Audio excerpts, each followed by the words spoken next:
dan, sanji znanstvi genijalci. Danas kako se hrane živa bića, nova lekcija. Sva živa bića se hrane i uzimaju vodu. Ishrana im je potrebna da bi mogla da se kreću, da dišu, rastu i razvijaju se. I sva živa bića se hrane, ali na različite načine.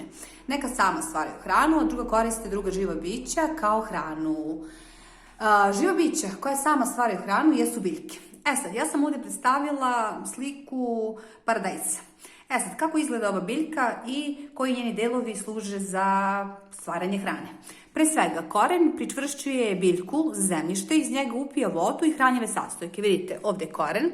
Zatim imamo zeleno stablo. Kroz stablo prolazi hrana i voda i hranjivi sastojci iz zemljišta. Oni se kreću na gore. U listu i zelenim delovima tela, pomoću sunčeve svetlosti i određenih sastojaka iz vazduha, stvara se hrana za biljku.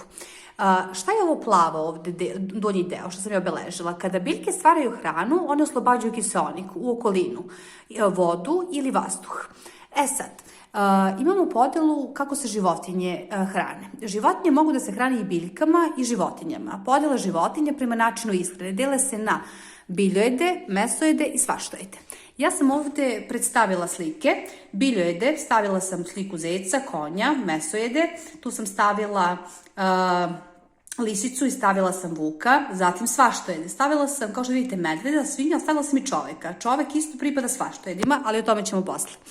Životinje koje se hrane biljkama se zovu biljojedi, one koje se hrane drugim životinjama se zovu mesojedi, a životinje koje jedu biljke i životinje zovu se svaštojedi.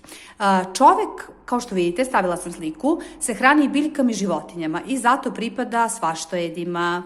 To bi bilo to za novu lekciju, današnju, kako se hrane živa bića. Evo, na različite načine, znači neka stvaraju sama hranu, a druga koriste druge životinje ili ove biljke za svoju ishranu, neka koristi jedno i drugo. Imate lep prikaz lekcije, pa izvolite naučite lekciju i vidimo se u nekom drugom videu. Prijatno!